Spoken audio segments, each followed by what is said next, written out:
Good morning. आज हम नया चैप्टर स्टार्ट करने जा रहे हैं जिसका टॉपिक है साइमल्टेनियस डिफरेंशियल इक्वेशन। इस चैप्टर में हम उन साइमल्टेनियस डिफरेंशियल इक्वेशन के बारे में डिस्कस करेंगे जिनमें साइमल्टेनियस इक्वेशन की संख्या डिपेंडेंट वेरिएबल की संख्या के बराबर होती है और सारी इक्वेशंस लीनियर इक्वेशन होती हैं। इस प्रकार की इक्वेशन को linear differential equation with constant coefficient कहते हैं। यदि x एंड y दो डिपेंडेंट वेरिएबल और t इंडिपेंडेंट वेरिएबल हो तो साइमल्टेनियस इक्वेशन में differential coefficient with respect to t होता है। ऑपरेटर d को यूज करते हुए हम साइमल्टेनियस डिफरेंशियल इक्वेशन को इस तरह से लिख सकते हैं। f1 of dx plus f2 of dy is equal to f of t. g1 of dx plus g2 of dy is equal to g of t. f of t and g of t are the sum functions of t. Method of solving simultaneous linear differential equation with constant coefficient. In equation को कैसे solve करते हैं इसके बारे में हम discuss करेंगे। तो फर्स्ट और सेकंड इक्वेशन को सॉल्व करने के लिए यहाँ से x और y की वैल्यू हमको निकालनी है। तो इसके लिए हम इक्वेशन 1 को g2 of t से मल्टीप्लाई करते हैं और इक्वेशन सेकंड को f2 of d से मल्टीप्लाई करते हैं। मल्टीप्लाई करने के बाद हमें इक्वेशन इस तरह से मिलती है। इन दोनों इक्वेशन को हम सब्ट्रैक्ट कर देते हैं और सब्ट्रैक्ट करने के बाद हमें इक्वेशन मिलती है g2 of d f1 of d minus g1 of d f2 of d into x is equal to g2 of d f of t minus f2 of d g of t। इसको short form में हम इस तरह से लिख सकते हैं f of d into x is equal to f of t। आप देखेंगे कि ये जो इक्वेशन हमें सब्ट्रैक्शन के बाद मिलती है वो इक्वेशन लीनियर इक्वेशन है x और t में है।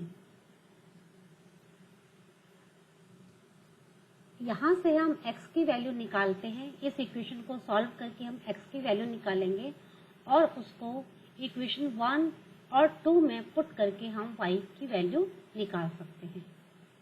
तो कैसे हम इस मेथड से इक्वेशंस को सॉल्व कर सकते हैं, हम इसके लिए क्वेश्चन लेते हैं।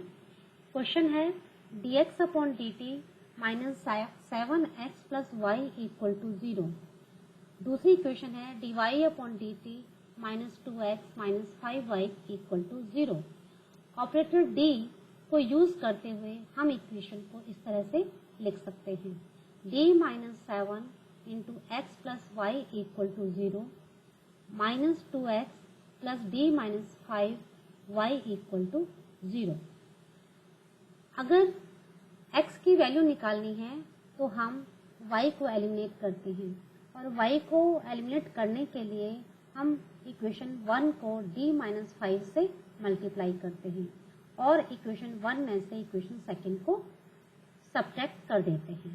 तो d minus 7 into D minus 5 into x plus d minus 5 y equal to 0 और second equation as it is है minus 2x plus d minus 5y equal to 0।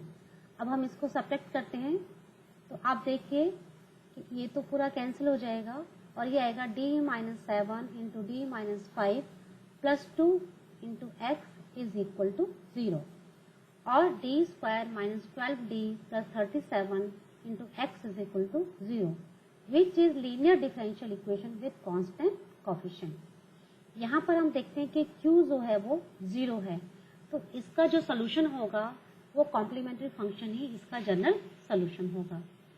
तो इसकी ऑक्सिलरी इक्वेशन होगी m square minus 12m plus 37 equal to 0।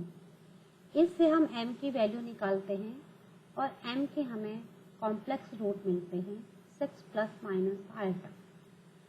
तो complementary function हो जाएगा e की power 6t into c1 cos t plus c2 sin t और x is equal to e की power 6t into c1 cos t plus c2 sin t। y की value निकालने के लिए हम इक्वेशन 6 का यूज करते हैं। इक्वेशन 6 को हम with respect to t differentiate करते हैं और dx अपॉन dt का मान निकालते हैं। जब हम इक्वेशन 6 को with respect to t differentiate करेंगे तो e की पावर 6t का डिफरेंशिएशन होगा 6 इंटू e की power 6t into c1 cos t plus c2 sin t plus e की पावर 6t और cos t का माइनस c1 sin t और sin t का प्लस c2 cos t। इनको simplify करके हमें dx अपॉन dt की वैल्यू जो है वो मिलती है e की power 6t into 6c2 minus c1 sin t plus 6c1 plus c2 cos t। x और dx अपॉन dt की वैल्यू इक्वेशन 6 और 7 से हम इक्वेशन 1 में पुट करेंगे। हमारी जो इक्वेशन 1 है वो है d minus 7 into x plus Y equal to 0। इसको हम इस तरह से लिख सकते हैं d is equal to D upon D T का यूज करते हुए इक्वेशन की फॉर्म हो जाएगी y is equal to 7x minus D X upon D T. अब इस इक्वेशन में हम x और dx अपॉन dt की वैल्यू पुट करते हैं तो y का जो वैल्यू है वो आती है e की power 6t into c1 plus c2 sin t plus c1 minus c2 cos t। इस तरह से हम y की वैल्यू निकाल सकते हैं। एक और क्वेश्चन देखते हैं। क्वेश्चन है dx upon dt plus 5x plus y is equal to e की पावर t। दूसरी क्वेश्चन है dy upon dt minus x plus 3y is equal to e की पावर 2t।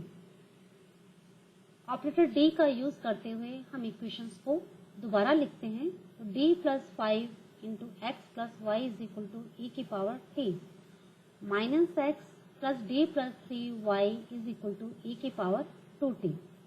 अब हम इक्वेशन 1 को d प्लस 3 से multiply करते हैं और फिर हम इक्वेशन 1 को इक्वेशन 2 में से सब्ट्रैक्ट करते हैं तो हमें x की वैल्यू मिल जाएगी और y एलिमिनेट हो जाएगा।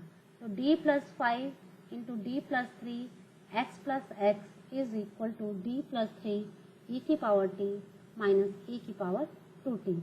इनको आपस में मल्टीप्लाई करते हैं तो D square plus 8d plus 16 into X is equal to d into E T यानी ई टी का एक बार डिफ्रेंशिएशन तो क्या आएगा वो e की power t plus 3 into e की पावर t तो कितना हो जाएगा 4 e की पावर t माइनस e की पावर 2t। तो इस तरह से हमें ये इक्वेशन d की फॉर्म में मिलती है जो कि linear differential equation with constant coefficient है। यहाँ पर qx जो है वो 0 के बराबर नहीं है, इसलिए इसका जो सोल्यूशन होगा वो कॉम्प्लीमेंट्री फंक्शन प्लस पी होगा। तो सबसे पहले हम कॉम्प्लीमेंट्री फंक्शन निकालते हैं, उसके लिए हम ऑक्सिलरी इक्वेशन निकालते हैं। ऑक्सिलरी इक्वेशन होगी m square plus 8m plus 16 equal to 0 और m प्लस 4 का whole square is equal to 0। तो इस तरह से हमारे पास m के दो रूट आएंगे -4 एंड -4। तो कॉम्प्लीमेंट्री फंक्शन हो जाएगा c1 plus c2t into e की पावर -4t और पर्टिकुलर इंटीग्रल होगा 4 e की पावर t माइनस e की power 2t upon D square plus 8d plus 16। इन दोनों को हम सेपरेट करके लिखेंगे यानी 4et upon this minus e की पावर 2t अपॉन दिस। और जिस तरह से हमने पहले मेथड पढ़ा था कि पी कैसे निकालते हैं उसका यूज करते हुए हम पी निकालेंगे। तो हमारा आंसर आएगा 4/25 इंटू ई की पावर टी। यहाँ ई की पावर टी में टी के साथ 1 मल्टीप्लाई है, तो 1 प्लस 8 प्लस 16। इसी तरह से सेकेंड टर्म हो जाएगी 1/36 ई की power 2t।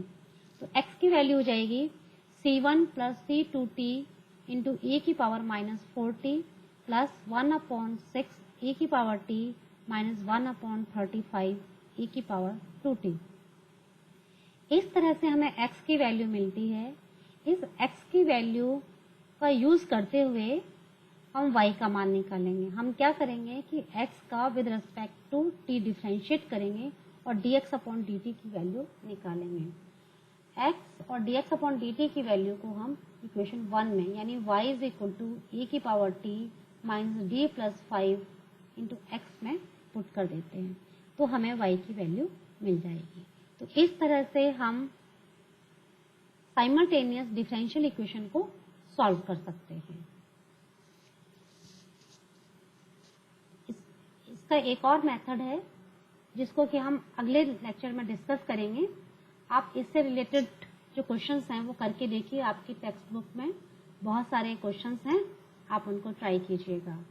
Okay, thank you.